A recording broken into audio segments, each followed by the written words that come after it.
Olá, meus amigos, estamos aqui dando início a mais um episódio do nosso podcast da Comunidade Cristã Zelo. Eu sou Juan Magalhães, pastor da Comunidade Cristã Zelo, e hoje eu estou aqui para um episódio muito especial. Nós vamos falar sobre arte e para isso eu convidei um grande amigo de longa data. Eu queria fazer a apresentação desse amigo. Ele é artista plástico, desenhista, escultor, muralista, grafiteiro e tatuador. Nós estamos com Gilmar Faria, para os menos desconhecidos, Gil Faria na área. Se apresenta, meu amigo. Salve, salve, meus amigos. Gil Faria na área. Prazer estar aqui. Pois é, meu nome é Gilmar. É isso aí. Os que não sabem, mas continuem me chamando de Gil Faria, por favor. Juan já falou um pouquinho. Sou muralista, né? Grafiteiro, assim, é o meu maior campo de ação mesmo, de atuação, né? Falando de arte, mas assim, tenho desenvolvido outros trabalhos em relação à escultura, em ateliê também, com produção de telas, e mais recente a questão da tatu. E outras coisas que eu sempre estou fuçando, eu sou esse cara curioso, né? Estamos aí para estar somando. Muito bom, muito bom. Eu queria dar destaque porque a gente tem uma longa jornada, né? Verdade. Nós nos conhecemos há muitos anos atrás. Eu tenho minha história de conversão que passa na Igreja Presbiteriana do Brasil, onde conheci o Gil, né? Conheci seu pai, pastor Gilmar, também como pastor lá na Igreja Presbiteriana. E a gente viveu, né, uma temporada junto, na fase da adolescência. E ali a gente se conhece, depois a vida nos leva para outro lugar. E o Senhor, curiosamente, nos juntou, né?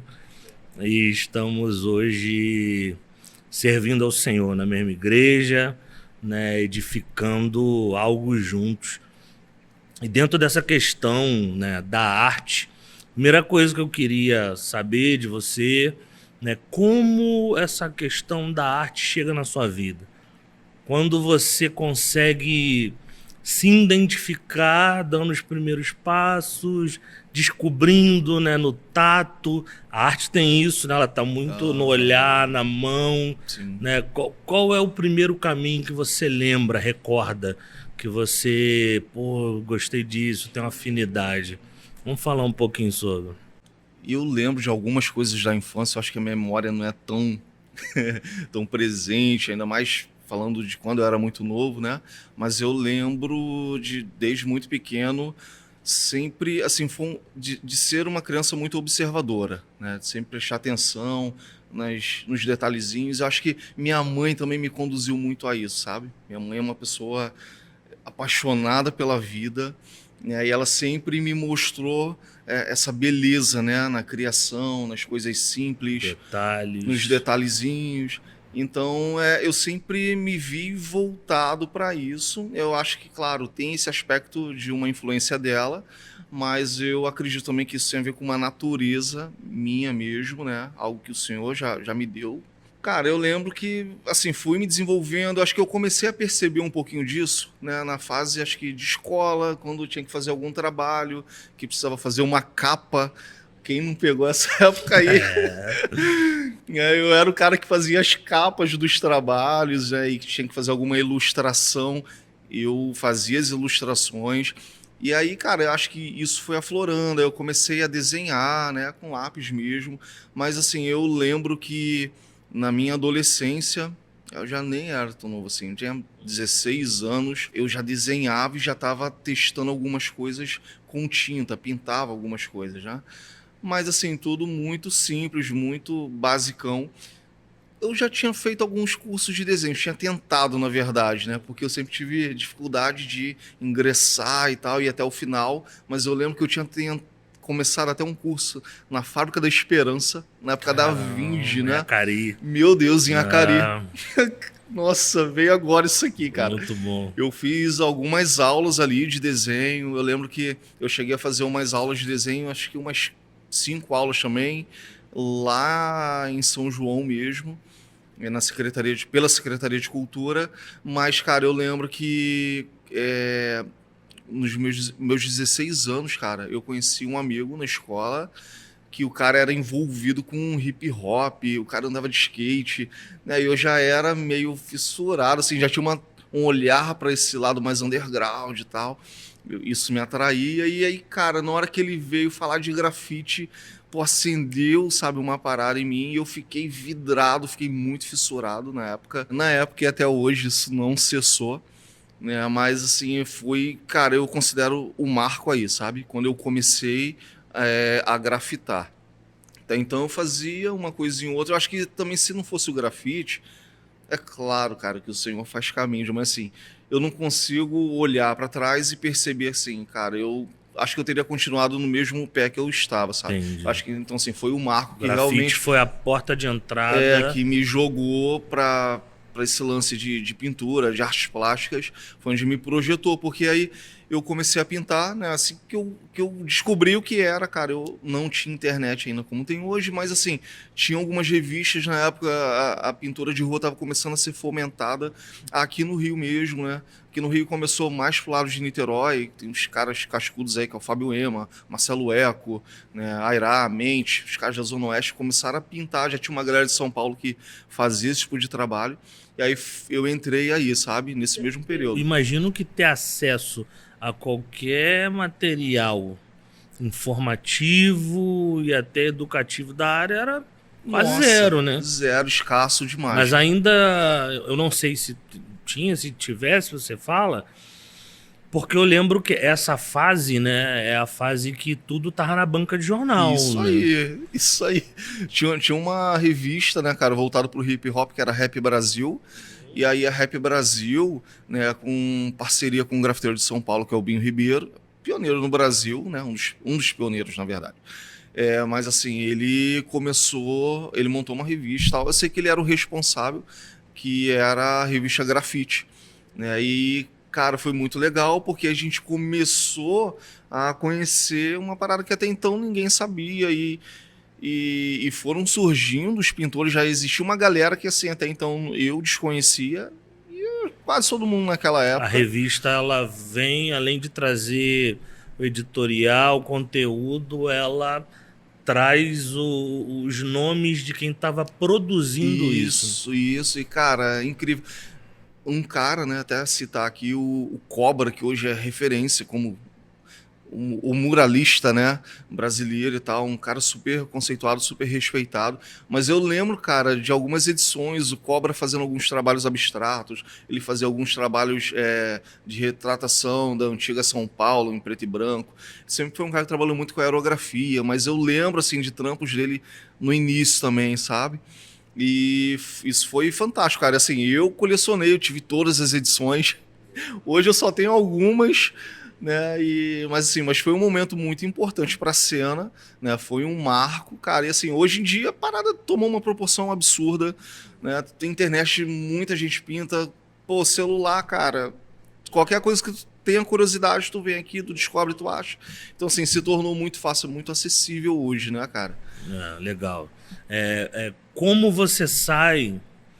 Qual é a sua transição, né? Como é essa transição de você vir dessa fase de adolescente, jovem, né? De antes você estar produzindo, dando os primeiros passos numa realidade informal, porque fazia quando havia necessidade, escola, trabalho, e mesmo assim aquilo, né, vai construindo, né? Toda a construção é importante. Aí você fala da porta de entrada para o grafite. E vale ressaltar aqui que o grafite que a gente conhece hoje, ele não é o mesmo, e outra, ele não tinha a consolidação que tem hoje, né? Porque você está falando de uma fase que muita gente não sabe. Sim. E quando eu penso grafite, né, você com 16, 17 anos atrás, tá falando de 2 décadas lá atrás para mais, né? E, cara, o grafite nessa época certamente tinha um estigma. Uhum.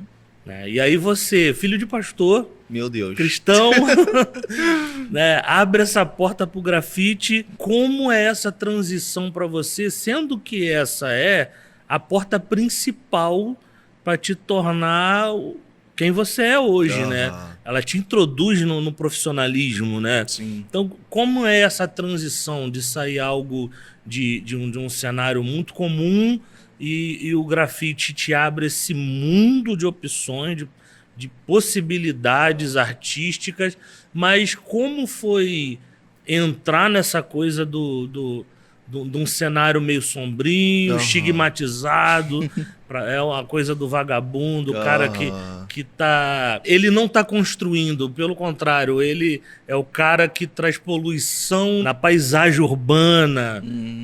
Conta um pouco dessa parada aí. Isso é muito louco, porque assim, não é simplesmente uma novidade que chega, mas é uma novidade que veio com um peso negativo, né, cara? Porque grafite, ele vem do gueto, né? Esse movimento que a gente conhece, cara, apesar de a gente olhar para a história e ver sempre o homem se comunicando através de rabiscos, sei lá, em cavernas, o homem sempre buscou se expressar de alguma forma, mas assim, esse grafite contemporâneo, né, a gente vê ele nascendo em Nova York ali, e no gueto e com as gangues. Então era uma demarcação de território, era uma Identificação. identificação. Quando o grafite surge aqui também, né, ele vem com esse peso de ilegalidade, né, da contravenção, e parte do grafite ainda se mantém, sabe? A gente que é desse circuito, cara, a gente entende que o grafite ele tem esse aspecto vandal, de fato. É subversivo, É né? subversivo, cara. Então, assim, o grafite real mesmo, se você for olhar o pé da letra, né, ele se associa melhor com a pichação do que qualquer outro elemento que a gente queira trazer, sabe? Com uma estética mais bela, com uma mensagem. Então, assim, o grafite mesmo ele tem esse peso de ilegalidade. E quando surge, cara, nossa, até a pessoa, né, o cidadão comum, fazer essa distinção, né, entre não, é um trabalho relevante que tem uma intenção de melhorar o aspecto aqui, né, do nosso bairro, da nossa cidade, e fazer essa distinção entre o vandalismo, né? Até porque o grafite, cara, basicão, o cara tá com uma lata de spray. Quando você vê a lata de spray, meu Deus, o cara é um vândalo, vamos prendê-lo ou vamos linchá-lo, sei lá. Existiu muito disso, né? Eu nunca recebi, assim, na minha trajetória, um enquadro, sabe, de policiais e tal, até porque é o que eu tô te falando, o grafite, apesar de ter essa veia mais da ilegalidade, né, mas, por exemplo, eu sempre fui um cara que procurei pintar em lugares autorizados, né, ou lugares... Graças a Deus por isso. Obrigado, Senhor. Mas assim, eu sempre procurei um diálogo com o dono do imóvel, né? Se fosse um imóvel privado, ou assim, existem realidades, por exemplo, uma linha de trem, vou pedir autorização a quem, né? Então, assim, tem lugares que não tinha a quem recorrer. Então, eram lugares assim, aqui não vai ter problema pintar, né? E outra questão também é questão de horário, né, cara? Assim, o cara que tá na intenção de fazer uma parada assim, errado e ilegal, que não vai ter apoio da sociedade, né, ele vai na madrugada, mano. Isso já traçou uma linha. Já traçou uma linha, né? Que define as intenções e tudo mais. Sim, sim. Como é isso na sua casa? Cara... Um pai presbiteriano, sim, pastor de igreja sim, local, envolvido com missões. Meu Deus, né? Tu pensa aquele cara rígido, severo. Mas, assim, eu não tive problemas, sabe? Dificuldade com os meus pais em relação a isso. O que existiu muito por parte deles, mais por parte da minha mãe. Mãe, acho que realmente fica mais tensa mesmo, mas foi essa questão... Coisa da proteção. De preocupação, sabe? Tá indo pintar? Aonde? Com quem? Né? Como que é isso? Tá com a identidade. Tá com identidade. Então, assim, esse tipo de preocupação sempre houve, né? Hoje em dia, eu acho que não. Não sei. Mas, assim, na época, isso existiu bastante. Mas em relação a eles se oporem ao que eu estava fazendo, isso não houve. Não existiu, até porque eu já produzi alguma coisa artisticamente. Quando eu me voltei para isso, eu vi como uma ferramenta de mais uma ferramenta de eu continuar fazendo o que eu fazia e de, na verdade, crescer e expandir através daquilo dali. Então, assim, minha mãe, principalmente, foi uma pessoa que sempre me apoiou em relação à arte, sabe? Não que meu pai não me apoiasse, mas a minha mãe é muito comunicativa, é uma pessoa sanguínea e tal, muito expressiva, né? Então, assim, eu tive muito apoio da parte deles. Tinha, claro, essa preocupação, né? De onde eu estava indo, para onde eu estava indo, com quem eu estava indo, mas eu tive uma relação muito boa, sabe? Nesse percurso aí, arte, meus pais, rua, fluiu bem. Legal, legal. Quando isso se torna profissão? Quando que você se percebe ganhando dinheiro com isso? Ou quando você consegue olhar e enxerga possibilidades disso ser um trabalho a ponto de te fazer, cara, eu não vou procurar mais outro caminho. Aham. Então, inclusive, né? Ó, gente, tô nessa busca aí. Você que quer me patrocinar, Olha aí. faça contato. Olha aí. Tô brincando, mas é mais ou menos por aí. Cara, eu acho que assim, eu tive uma nova guinada, acho que 2011 talvez. O cenário já tinha evoluído, né? E já começaram a ter algumas iniciativas, tanto públicas quanto privadas, em relação a alguns projetos. Nesse momento você só fazia o quê? Cara, eu pintava quase sempre de hobby, de rolê na rua mesmo. Vou fazer uma brincadeira aqui. Meu Deus, corta, tá, gente? Edita. Mas assim, nessa época, cara, rolavam muitos mutirões no Rio de Janeiro, né? Mutirão eram encontros que, a maioria das vezes, os próprios grafiteiros fomentavam, articulavam.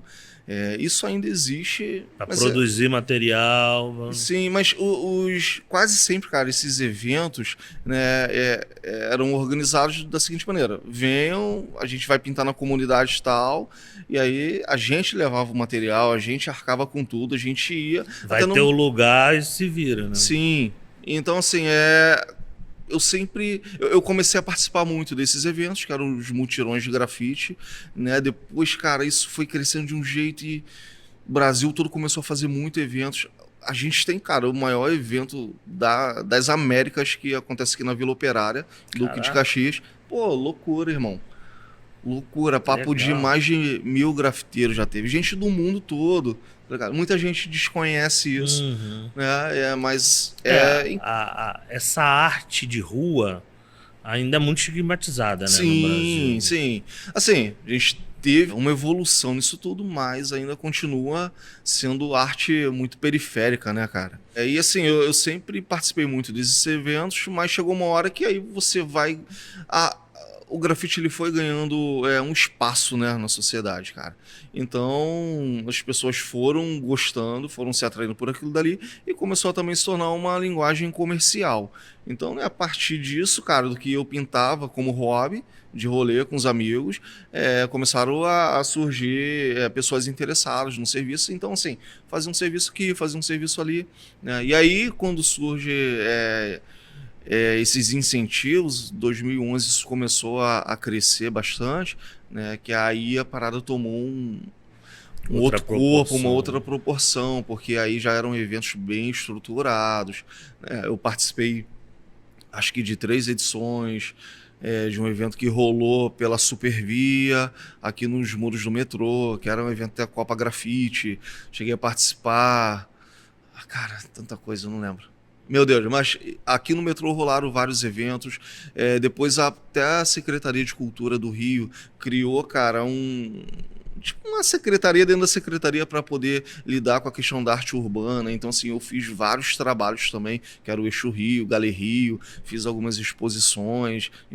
Os caras descolaram na época um casarão lá em Botafogo, acho que na São Clemente. E, assim, a gente ganhou uma força muito grande, mas... a política oscila muito, porque entra o governo, sai o governo, então tudo muda, né? As iniciativas, os processos. E assim, cara, e depois que veio a pandemia, a parada deu uma minguada, né? Agora parece que tá voltando um pouquinho, eu não sei que proporção isso vai tomar. Mas, enfim, né, falando profissionalmente, hoje eu consigo, graças a Deus, assim, sobreviver disso entre aspas ainda, né? Assim, eu não sou um cara de renome, não sou um cara famoso, apesar de estar maior tempão na pista. Mas está construindo, né? Tô construindo isso ainda, mas assim, eu fiz alguns contatos nesse tempo, né? Então, esse cara comum que ainda continua vendo trabalho na rua e hoje, sei lá, vai na rede social e me encontra. Então, assim, continua ainda rolando muitos serviços desse tipo, né? E os projetos e os editais. Assim, tô para entrar em 2 editais agora. Já tô nesse processo só de finalização, porque e isso é muito bacana, né, cara? Quando as verbas são direcionadas de maneira certa e você consegue, de fato, tocar projetos grandiosos, né? É um nicho, um mercado que ele está muito na mão, né, da iniciativa pública, né? E aí a burocracia é algo terrível no nosso país, mas tem muita coisa da iniciativa privada hoje também. Sim. E aí acho que tem uma terceira área de atuação, que é a área individual, né? Se vê como um artista empreendedor no meio disso, tem que construir um nome, né, um background, né, se vender. Sim. Né?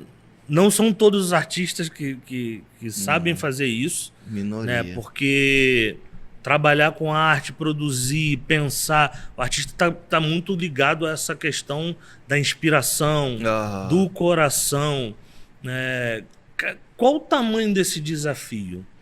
De estar no meio disso tudo, ver tantas áreas e ver que, tipo assim, ainda assim, né, eu queria, né, essa pergunta, né, que é uma pergunta que não é simples, mas para as pessoas entenderem que a arte ela não fica no campo subjetivo, né? Tipo assim, as pessoas consomem arte, vê a beleza da arte, são tocadas, né, e não fazem ideia da vida do artista, do processo artístico, e às vezes não sabem que, tipo assim, viver da arte é uma das coisas mais difíceis, principalmente no Brasil. É muito difícil. Eu que fui músico minha vida inteira, eu sei muito bem o que é isso, e acho que, cara, dentro desse nicho aí deve ser algo também, né, bem, bem difícil. Então, mas como é isso, cara? Explicar para as pessoas que o talento não basta para você pagar a conta, para poder sobreviver, mesmo que a nossa arte consiga tocar a vida das pessoas de um jeito que a gente nem, às vezes, vai tomar conhecimento. Mas, cara, tem um trabalho a ser feito. E como é que você vê isso, cara? Cara, é um desafio para mim muito grande, muito grande. Acho que, igual você falou, uma minoria consegue se desenrolar, né? Porque eu falo muito disso em casa com a minha esposa e com alguns amigos, cara, porque assim, é meio que uma crise minha, não uma crise não resolvida, mas assim, eu me deparo com isso o tempo todo, que cara, ou eu tô produzindo ou eu tô me divulgando, né? Porque a arte, cara, ela é construída, né? Uma obra artística, ela é construída, né? Não é... É claro que tem esse momento prévio de inspiração, essa parte técnica, uma parte de estudo, isso existe, tem que ter, mas assim, a sua execução muitas das vezes demanda tempo, demanda recursos, né? Então, ou você não consegue estar em 2 lugares ao mesmo tempo, né? Você não consegue fazer 2 atividades ao mesmo tempo. A não ser que você seja uma mulher, dona de casa, mãe de 3 filhos. É algo que o Senhor não nos deu. Não me deu também, com certeza. Então, cara, é desafiador, mas a gente vai aprendendo e geralmente quando a gente vai se esbarrando nessas dificuldades mesmo, as frustrações acabam que vão modelando a gente, né? E, cara, né, eu comecei a pintar, cara, em 98 eu comecei a pintar, brother. É muito tempo de estrada. Assim, eu tive momentos de me sentir um pouco frustrado, de assim, meu Deus, eu poderia estar em outro patamar, poderia ter conquistado isso, aquilo, outro. Mas, ao mesmo tempo, cara, o Senhor vai trazendo uma compreensão, né, e te faz perceber o processo, né, e acaba que com cada um o processo é de uma forma. Cara, vou ser muito sincero, eu tô muito feliz com o meu processo hoje. Legal. De verdade, de verdade. Tem muita gente de fora que continua fazendo as mesmas indagações que eu fazia a mim, mas assim, eu tô bem resolvido com o meu processo, eu sei para onde eu tô caminhando, eu sei aonde está o meu coração. Apesar de eu amar a arte, assim, a arte não é a coisa mais relevante, mais importante na minha vida. Mas assim, eu amo fazer arte, não tô em pretensão de deixá-la, entende? Mas ela não se tornou um ídolo para mim, né? E, cara, eu tô falando isso tudo porque, assim, eu tenho aprendido, cara, nesse processo difícil, cara, vamos lá, morador da Baixada Fluminense, né? E isso é outra coisa que pesa porque, cara, trabalhar com arte já é difícil pra caramba, né? Você tá num contexto onde as pessoas não entendem muito bem aquilo que você está fazendo. Até você está desbravando aquilo dali, né? E assim é um lugar, cara, que infelizmente você não tem os recursos, as ferramentas e as pessoas, assim, onde a parada está sendo fomentada. Então, cara, eu sempre enxerguei muitas das vezes, cara, eu preciso ir para tal lugar, sabe? Enquanto eu estiver aqui isso não vai funcionar e tal. Mas assim, acho que as mídias sociais nos favoreceram muito também nesse sentido, porque eu não preciso talvez estar fisicamente nesses lugares para que eu seja visto, né? Então, assim, eu tenho procurado, cara, buscar apoio e respaldo com outras pessoas que, na verdade, são aptas nas suas áreas, né? São profissionais de outras áreas, né? Às vezes, alguns não são profissionais, para minha esposa me ajuda pra caramba. Meus rios é Jéssica que faz, pra quem não sabe. A maioria deles. Santa Jéssica. Santa Jéssica. Carlos também é um amigo, tá somando, né? E já tiveram outros amigos que já deram muita força. Ratão Diniz, outro, que é uma galera da cena. Cara, então assim, eu tenho procurado olhar mais pro lado. Vamos abrir essa porta aí, eu quero abrir essa porta aí. Vai. Porque é o seguinte, você tá falando dos lugares, né? E a arte, né, no Brasil, ela tem relevâncias de acordo com espaços culturais sociais diferentes. Então, você faz uma empena, uma parede, um painel na Baixada, ele tem um olhar. E a apreciação dessa arte é na movimentação.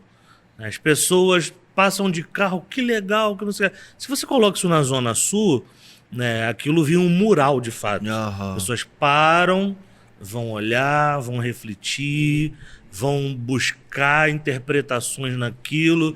E a comunicação dessa arte é diferente para aquele cidadão que parou ali e tirou 10 minutos para olhar. Né? Vida diferente, olhares diferentes. Né? Como, né, num mundo globalizado, mas ainda vivendo na Baixada Fluminense, né, num país que não valoriza a cultura e arte nesse nível, cara, como a gente pode instruir as pessoas que elas tenham contato com arte, mas ela consiga ver aquilo que é necessário, mesmo que a arte seja muito subjetiva, esteja no olhar de cada indivíduo. Ensinar, um processo de ensinar as pessoas a valorizar a arte, né? A gente vem numa cultura, né, onde o carioca, né, tem a fama do malandro, quer se dar bem em tudo, e fazer arte nesse cenário é uma verdadeira desgraça, né? Porque, tipo assim, não é levado em conta, né, quando você pinta um quadro, né, e as pessoas veem, né, uma beleza, né? Domingo nós vivenciamos isso aqui na igreja, né? Você pintou o quadro inspirado na ceia da batata, o quadro do da Senhor, batata. Que a Joana, né, veio com a interpretação, parece uma batata, brincadeiras à parte, mas assim, um quadro muito bom, muito interessante, que comunicava uma realidade cristã que é muito comum do nosso dia a dia, a ceia do Senhor. E no final, né, assim, as pessoas queriam tirar foto, queriam postar. E você, muito perfeccionista que não tá pronto, não tira foto. E eu acho isso maravilhoso. Eu só acho que eu não preciso impedir as pessoas de tirar foto. Porque assim, Segura, hein? porque tem a ver com essa questão que eu tô falando, né? Se a gente ensina as pessoas a apreciar a arte, né, o valor muda. Porque elas acompanharam um processo em tempo real. A maioria não estava vendo o que você estava pintando, tipo assim, pô, Gil tá pintando ali, e tá rolando música, tem alguém pregando, e ele tá pintando, e no final, caraca, muito bom, muito lindo e tudo mais. Mas aí tem essa questão do que eu tô pondo aqui na mesa. Alguém, né, por não ter noção, de repente pode vir te fazer uma proposta. Pô, dou um galo nesse quadro aí. E você, de repente, falar, não, cara, esse quadro vale R$ 3.000. Não. E você vai explicar cada detalhe que fez essa composição. Cara, é uma dificuldade gigante. Mas como a gente pode facilitar isso? Você acha que o seu papel na rede social pode te levar a instruir as pessoas a melhorar essa maneira de olhar a arte, tanto a sua, tanto de tantos outros amigos, né, que estão nisso? É difícil essa pergunta aí. Muitos.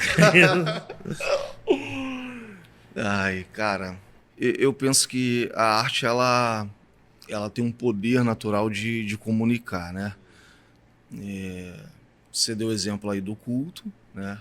Abrindo um parênteses aqui, gente, é difícil demais pintar numa reunião, porque, como eu falei, é uma construção, né, real ali, algo está tomando forma. Então isso demanda tempo, né? E você tem que considerar um monte de coisa. Por exemplo, no caso de uma pintura, a temperatura que está, o tipo de tinta, secagem, as ferramentas. Geralmente um quadro, sei lá, digamos que no meu ateliê, se eu tivesse de boa fazendo, eu levaria 2 dias. Pô, aqui eu tenho que fazer em 2 horas. Cara, é um desafio, então tu acelera tudo, né? Você falou, caramba, as pessoas que não estavam vendo na hora que viram, caramba, que legal. Mas eu acho que para quem tá vendo, cara, já tem uma perspectiva muito diferente, que é, meu Deus, não vai sair nada de bom daqui. Porque é muito terrível. Assim, eu já tive... Mais um parênteses, eu já tive problemas com clientes, sabe? De que nesse processo me mandaram parar algumas obras, né? Por terem visto um esboço, um rabisco, né? É só pensar numa casa linda, numa mansão. Cara, antes de estar linda e ser uma mansão com acabamento, toda a iluminação, toda desenhadinha e decorada, cara, era poeira, era tijolo exposto, era ferragem. Então, assim, as pessoas estão muito aceleradas e não têm a paciência de aguardar até o final. Mas, enfim, fechando isso daí, tentando responder o que você falou, cara, eu acho que a arte, ela tem esse poder em si de comunicar, né? É claro que isso também tá muito aberto do jeito que eu tô falando, porque, assim, acaba que a arte, ela precisa ser avaliada...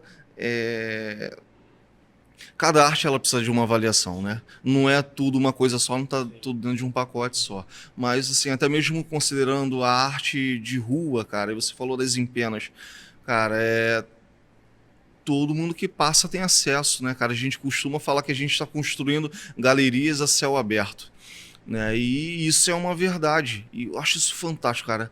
E eu posso até ter trabalhos meus em galeria, mas, cara, eu nunca quero sair da rua. Primeiro que eu adoro esse desafio, as proporções que geralmente são muito loucas, muito grandes. Tô aí nesse anseio louco de pintar uma empena, né? Para quem não sabe, as empenas são esses murais verticais, quase sempre laterais de prédio, né? E eu ainda não pintei isso, é algo até mais novo aqui no Rio de Janeiro, no Brasil. Tu vai para a Europa, para os Estados Unidos, você vê isso muito comumente. São Paulo já tem muito São Paulo mais, já né? tem. São Paulo está bem mais à frente nessa da pintura, da arte em geral, mas em pena já tem muito mais trabalhos nesse sentido.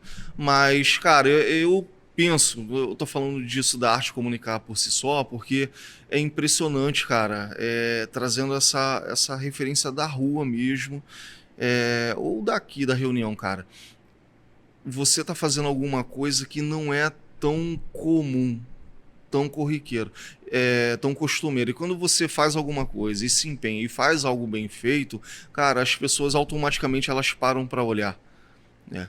E isso é muito legal. Elas podem até não saber, cara, do valor em si, sabe, monetário, mas elas acabam vendo e reconhecendo o valor naquilo que você está fazendo, né? Então, eu acho isso muito precioso, cara, porque tu transforma a realidade. Quer ver um exemplo, Juan? Quando você vai pra comunidade, cara, caraca, a galera fica uriçada, cara, a molecada é um desespero, porque tu tem que não só se preocupar em estar pintando, mas até com seu material, porque a molecada mete a Sim, mão, fica é desesperada. tudo novidade. Novidade. E, cara, existe uma frase nesse meio urbano que é, cara, o grafite salva vidas. Isso dentro de uma ótica faz muito sentido, cara, porque tu vai às vezes pra realidade onde, cara, os cenários são tão deturpados, sabe? É tudo tão é, denso, trevas, brother. E quando você chega com uma parada que é nova assim, cara, a molecada passa a pensar numa possibilidade. Caramba, existe isso. Talvez eu possa desfrutar disso em algum momento. Então, o grafite, em algum aspecto, sim, salva vidas, né? Então, cara, sim, eu acho que esse é o maior modo de educar, de repente, uma sociedade, um grupo, sabe? É você produzindo aquilo que você acredita que tem relevância, né? Porque aí você vai abrindo portas e aguçando curiosidade das pessoas para se interessarem por aquilo. E aí você vai entrando nos pormenores, né? Claro que hoje, cara, existem outros meios. Eu acho que a internet, ela é uma ferramenta que pode ser usada nesse sentido, né? De você, de repente, gravar um vídeo, fazer algum material e tentar educar também o público nesse sentido, né?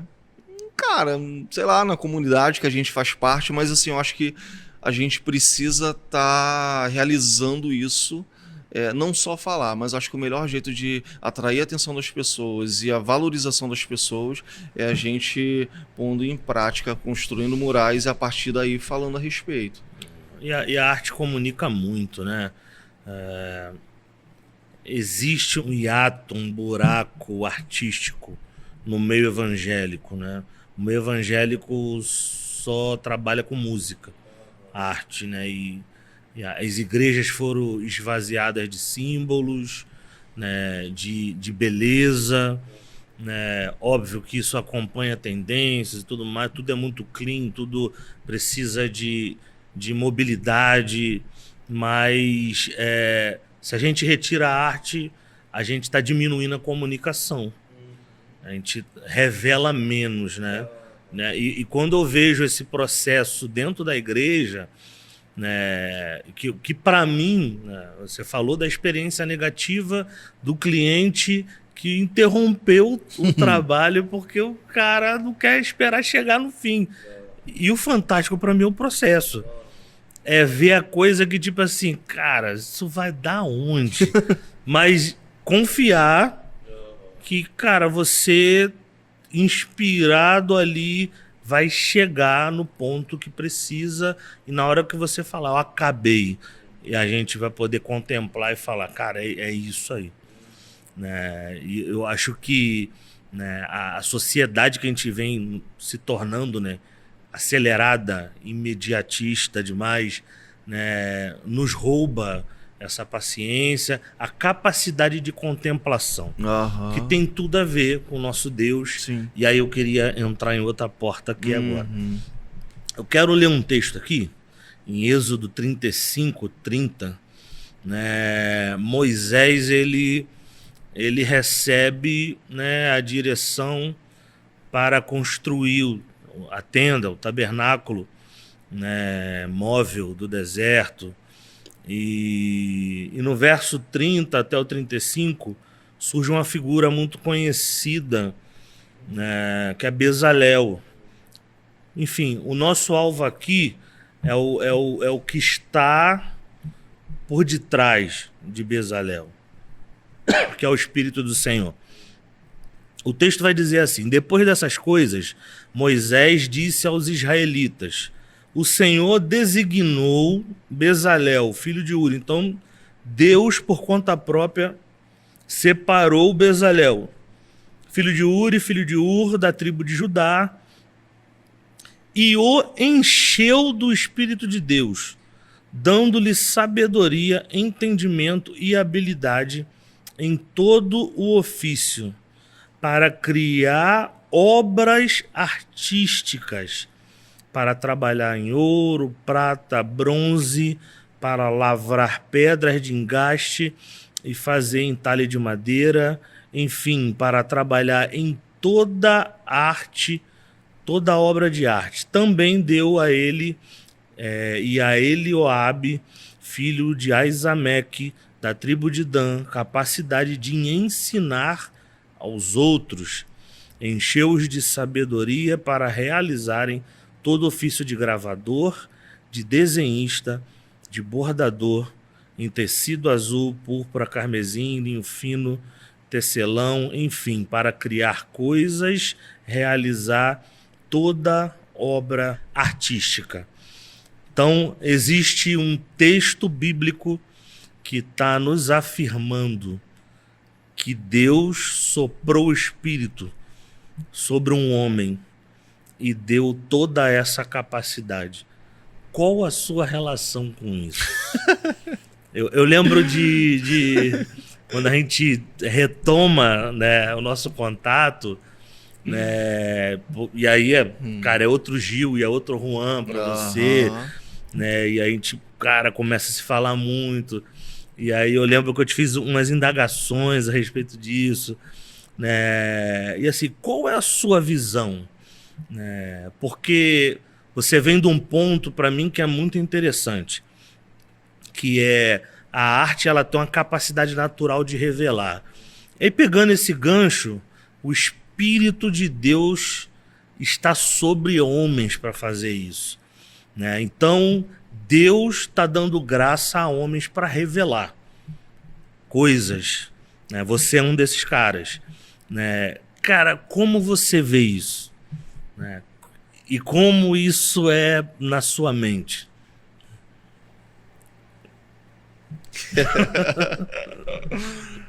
Ai, cara. Só consigo pensar em graça, cara.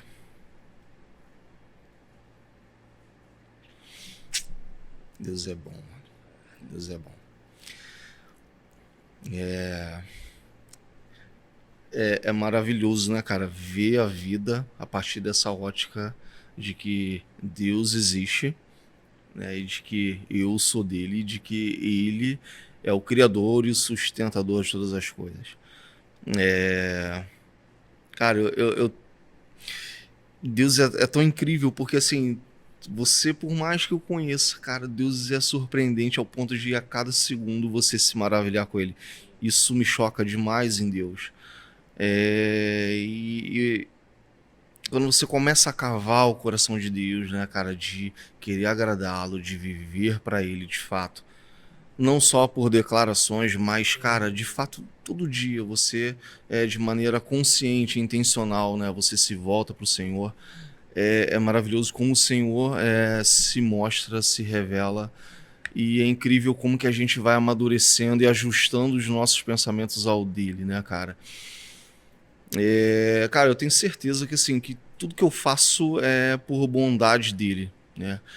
Eu acredito muito numa questão natural, num dom dado por ele, mas eu me maravilho muito, cara, porque eu acredito que eu poderia ter um dom e de repente não desenvolver esse dom. E infelizmente tem muita gente dentro desse cenário, né? Mas, cara, quando a gente fala que alguém é talentoso, né? É porque alguém desempenha bem uma função, né? Faz com excelência. Desenvolveu. Né? Desenvolveu. Então, eu vejo assim que o Senhor, ele tem me dado graça, sabe? Porque eu sou um cara chato. Me falaram essa semana que eu sou perfeccionista. Carol, você falou que eu sou perfeccionista. Meu Deus, eu pensei que eu era esse cara, não sou mais. Não, descobri que ainda me veio dessa maneira.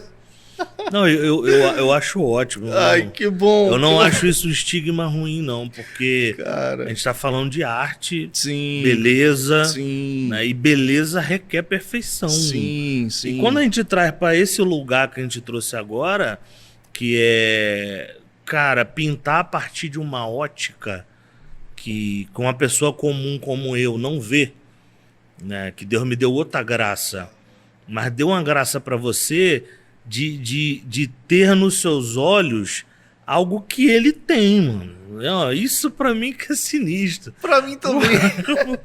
Então, tipo assim, você consegue ver, né, ao pintar, desenhar, fazer algum rascunho, a projetar algo, cara, algo que o Senhor te deu graça especial para isso. Sim. E sabe o que eu me maravilho, cara? Porque, caraca, pô, pra que essas perguntas aí? Eu fico chorando aqui. Meu Deus. Mas de fato, cara, eu fico maravilhado porque assim, muita coisa pode inspirar a gente, sabe? De repente uma história, de repente uma amizade, um relacionamento, de repente, sei lá, um ambiente simplesmente com uma estética bacana, um cheiro, uma música, isso tudo pode inspirar e pode levar a gente a produzir algum material artístico. Mas é muito interessante, cara, quando a nossa inspiração, até mesmo quando a gente atribui a esses pontos, continuam sendo divinos, né? Porque se eu tenho capacidade de perceber alguma coisa, cara, é Deus que está me dando isso, está me atinando para aquilo. Mas é muito interessante quando a gente se volta para o Senhor, né, para a presença dele, cara, e o Espírito de Deus comunica alguma coisa ao nosso coração. Cara, caramba, isso Como você vê? Isso é muito bom.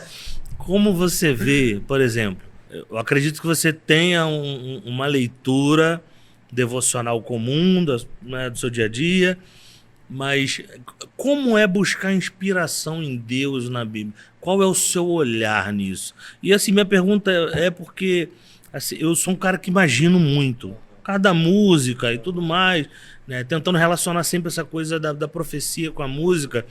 Quando eu leio, né, Gênesis, criação, Apocalipse, cara, o trono de Deus, os seres celestiais, eu nunca me permito ler o texto e, tipo assim, não imaginar o lugar.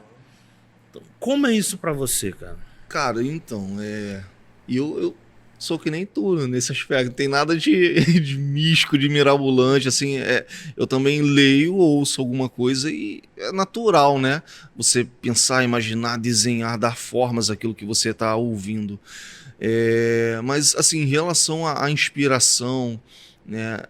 Cara, assim, eu não tenho uma preocupação, assim, uma responsabilidade, né? Algo que, sabe, que me deixa tenso, nervoso, no sentido, tipo assim, cara, vou me voltar pro Senhor para ele me dar uma inspiração para eu produzir algo.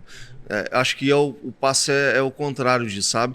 Eu vou me aproximar do Senhor porque eu amo. Uhum. Sabe, o que eu quero é a presença E ele dele. te inspira Isso. e você produz. Sabe? É claro, cara, que assim, não é uma coisa também que, caraca, eu fico o tempo todo não faço mais nada, só Óbvio. pinto, né? Óbvio. Mas assim, e isso faz parte, cara, de uma vida comum, né? Eu acredito que isso precisa ser um reflexo de uma vida comum, né? Eu preciso ter minha vida diante do Senhor, cara. Eu preciso me relacionar com Ele de fato. Se eu tenho aliança com Ele, brother, eu tenho que dobrar o meu joelho, eu preciso orar, eu preciso ter comunhão, me relacionar com Ele. Né? Porque eu também só vou conhecê-lo se eu fizer isso, né, cara? O Senhor não vai chegar e derramar um negócio que...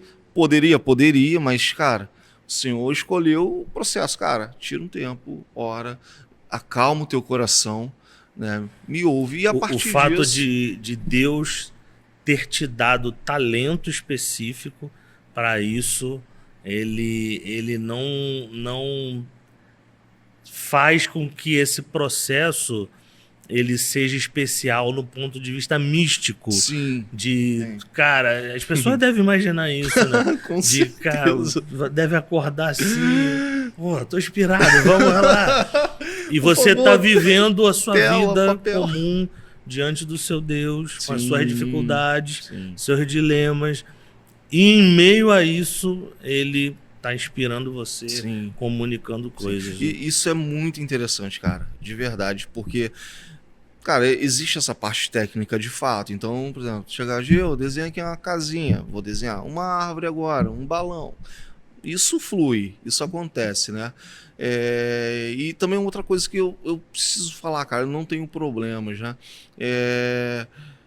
Muitas das vezes as artes que eu tô fazendo, né? Eu citei inúmeros lugares de inspiração. Cara, muitas das vezes, aquilo que eu tô pintando, sabe, eu só quero expressar uma realidade, retratar alguma coisa, eu me inspirei nesse meio comum, sabe, no mundo que a gente vive. Muitas das vezes a minha pintura, ela tem simplesmente um aspecto estético, sabe? Nem sempre é algo temático, mas é muito interessante, cara, porque quando tu tá diante do Senhor, eu acredito também que existem alguns processos nisso, né? Porque, vamos lá, tu citou o exemplo de eu ter pintado aqui domingo passado, né? Brother, tem, sei lá, 1 ano que eu tô aqui na comunidade, de repente de maneira efetiva, né? Que eu fui apresentado e tal, e foi a primeira vez que eu pintei. Então, existiam outros processos também nesse caminho, né? O Senhor não estava comunicando? Estava comunicando, mas estava me tratando num monte de áreas. Agora, significa que eu vou ter que ministrar, pintar alguma coisa, trazer algo do céu ali, uma revelação, uma pintura, sabe, dos seres celestiais? Pode ser que eu não faça isso domingo que vem, mas é muito interessante, porque assim, quando você está com o coração nele, sabe, parece que os momentos eles vão surgindo, sabe, e tem uma hora que você se vê impelido de uma maneira, cara, que você... Juan, eu preciso pintar. Posso pintar domingo, né, cara? Às vezes você não consegue conter, né, cara? E eu acho maravilhoso quando a parada chega nesse ponto de você não conseguir conter. Não, e é muito legal isso, porque você coloca esse processo artístico num lugar onde as pessoas desconhecem, né? Que parece que é tudo muito místico, mirabolante, né? Essa coisa do profético tem essa loucura de ser bagunçado, blá, blá, blá. Então, tipo assim, quando a gente pensa em alguém pintando no culto, tem que ser um leão, né? Um leão colorido. Gente, para de fazer leão. Para de fazer leão, gente. Gente, por favor, não façam mais leão. Essa coisa do ambiente do Deus. Trono de Deus, muito mal feita. Né? E aí eu queria, cara, ler uma frase aqui de um autor, né, do Huckmacher, que é muito legal, e assim, que a gente, para falar um pouquinho sobre isso, né, ele escreve algo no livro A Arte Não Precisa Justificativa, né? As coisas têm valor por aquilo que são, e não pelas funções que exercem, por mais que estas sejam importantes. Às vezes os cristãos produzem música ruim porque não têm talento, porque não se esforçam o suficiente ou porque demonstram a sua natureza pecaminosa. Às vezes o mundo produz boa música. O contexto é música, mas falando de arte. E isso que você estava falando aqui mostra que, independente da inspiração, do sopro de Deus, da graça, você precisa chegar aqui pronto. Assim como o pregador tem um sermão, tem um esboço, a música ensaiou, se preparou. E aí, pensando num artista cristão, né, cara, como construir, né, uma carreira, né, uma estrada para pavimentar, para caminhar, né, que esteja desgarrado desses valores que são subjetivos e não vai dar, cara, solidez pro cara. Qual é o caminho que você acha que é importante pro artista cristão, sabendo que ele tem uma responsabilidade em comunicar, né? Que pro artista cristão, seja na música, seja na dança, seja na arte daquilo que ele desenha, né, o resultado final precisa refletir Deus. E aí nós não podemos revelar Deus da maneira que ele não é. Aí entra essa frase que o Huckmacher diz aqui, que eu achei muito interessante. Muitas das vezes estamos comunicando mal e erradamente por, cara, falta de competência, talento, coisa que você falou, não desenvolveu o talento, não trabalhou. Cara, qual é o papel do artista cristão e qual o caminho saudável que você enxerga que pode ser feito? Cara, eu preciso ler isso aqui. minha mãe de novo aí. Colossenses 3, cara, eu cresci ouvindo isso. Acho que é um dos textos que, assim, mais respaldaram a minha vida, né? Versículo 23. Tudo que fizerem, façam de todo o coração como para o Senhor e não para as pessoas, sabendo que receberão do Senhor a recompensa da herança. É a Cristo, o Senhor, que vocês estão servindo. Cara, isso aqui acho que me norteou demais, sabe? Isso aqui fez com que eu acho que eu cultivasse a visão correta sobre a vida, sabe? Como me relacionar com Deus e com aquilo que me rodeava. E infelizmente, eu acho que os nossos meios eclesiásticos acabam não evidenciando e deixando passar muita coisa que não pode ser negligenciada, né, cara? Igual você falou aí, poxa, um pregador se prepara para ministrar, né? Um músico, cara, gasta horas praticando para poder chegar aqui e ministrar um louvor. E a gente acha que, eu fico vendo outras manifestações de arte, principalmente a plástica, né, de pintura. Cara, como que as pessoas acham que, não, aqui Deus vai fazer diferente, sabe? Vai soprar um negócio doido aqui e a pessoa vai pintar um leão no final das contas, que você fica na dúvida, é um leão? Então, assim, a gente...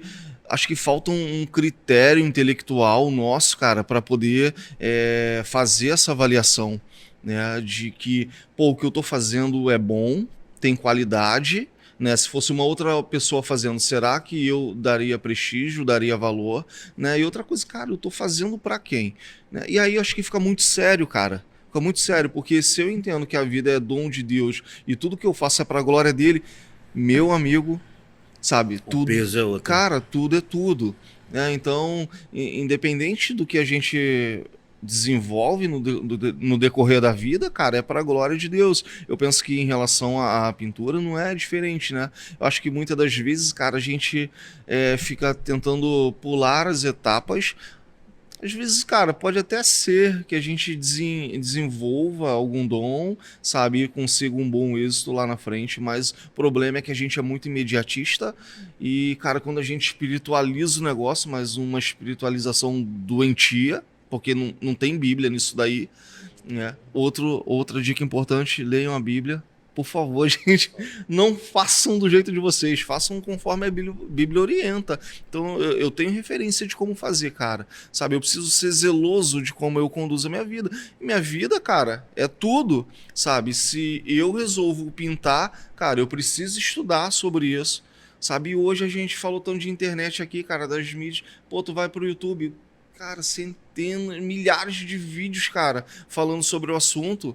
Dedica tempo, né? Alguém vai se formar numa profissão, de repente, uma medicina, ou então o cara quer ser, sei lá, professor. Enfim, você vai dedicar seu tempo na sala de aula, né? Agora, outras coisas acabam que a gente banaliza, talvez, de repente, até por não ter uma aceitação culturalmente tão alta, mas assim, a gente faz de qualquer jeito, cara. Você acha que é importante pessoas envolvidas com arte, dentro disso que você faz, terem mentoria, terem pessoas por detrás, ditando as fases, tipo, cara, isso aqui tá bom, evoluiu, calma com isso, não é hora disso aqui. Porque, assim, a coisa da arte, eu tô falando isso, ela é muito autodidatista, Sim. né? As pessoas se descobrem e tal, mas assim, a sua jornada de vida, né, desde que a gente começou a conversar, né, você citou dezenas de pessoas. Referência, gente que te ajudou, gente que te apoiou. Certamente essas pessoas te podaram, né, corrigiram. Né, e às vezes no ambiente de igreja isso não acontece. Porque rola o imediatismo, rola a pressa do resultado.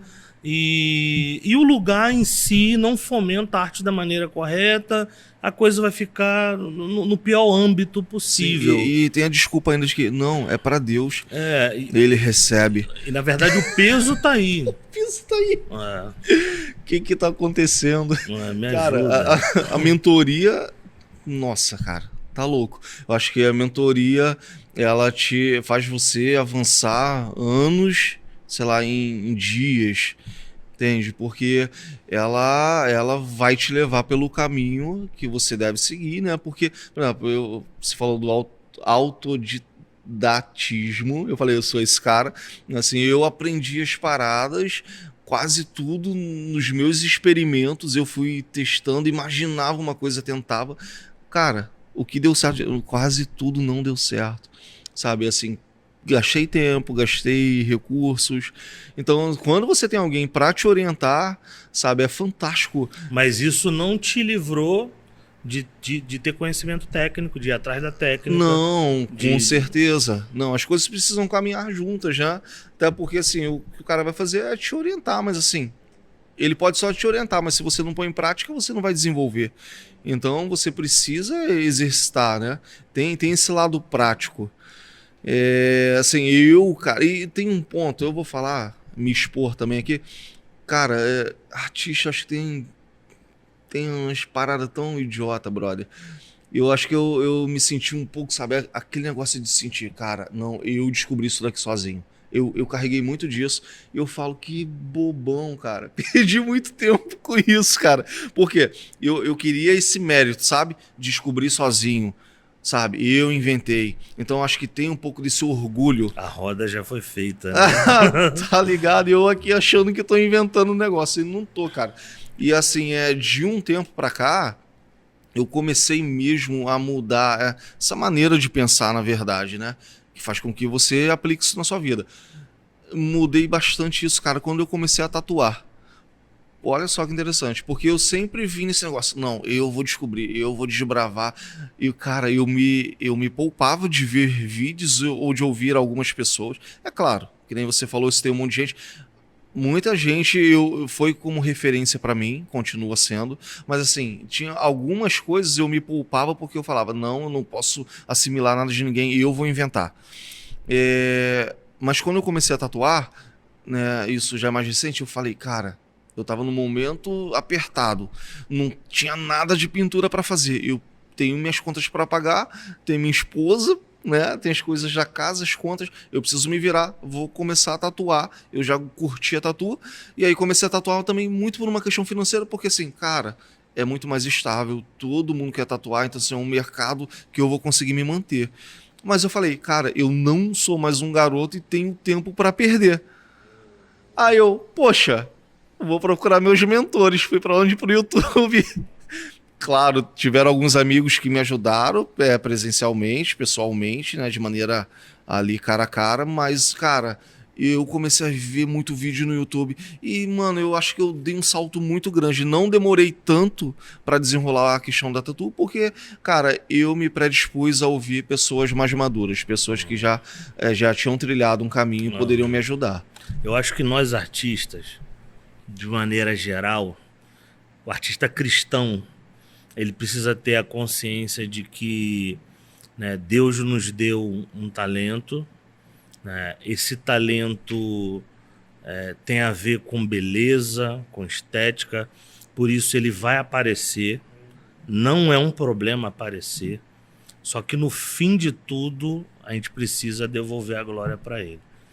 Essa é a grande dificuldade de lidar com arte, né? Nós estamos produzindo beleza para revelar o nosso Deus e não para fazer algo no nosso próprio nome, né? Há um peso nisso muito grande. O texto de Colossenses que você leu, cara, uma fincada no pé. Assim, cara, isso precisa apontar para Cristo. Não pode ser de qualquer maneira. Não podemos deixar ser de qualquer maneira.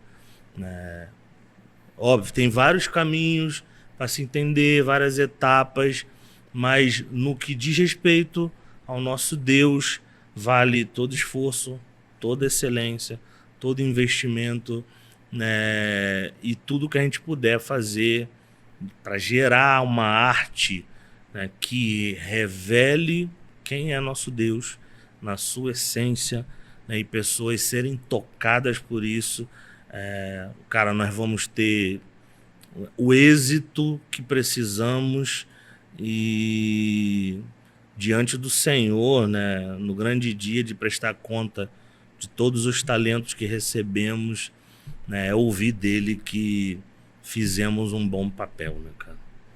Eu penso nisso toda semana. Isso é algo que me aflige e também, assim, me dá muito fôlego, né? Tipo assim, cara, eu não posso fazer nada de qualquer maneira. É muito alto, né, cara? Porque você pensa numa glória pessoal, de repente numa satisfação, em aplausos. Cara, meu Deus, eu lembro do fariseu orando alto lá na praça. Pô, já recebeu a recompensa, né? O olhar daqueles que estão rodeando. Mas tá louco, brother, sabe? A vida vai muito mais além do que a gente tá vendo, dos anos que a gente passa aqui, né, cara? A gente tá falando de uma eternidade com Deus que é soberano e eterno. A glória dele.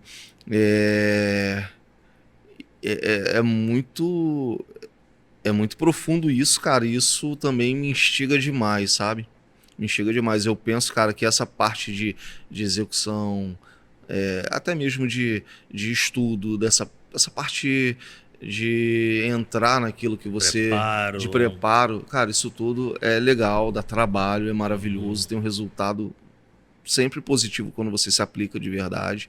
Mas eu penso que o mais desafiador é a gente atingir essa mentalidade e sustentá-la e se desenvolver nela, né? Porque aí trata de relacionamento com ele.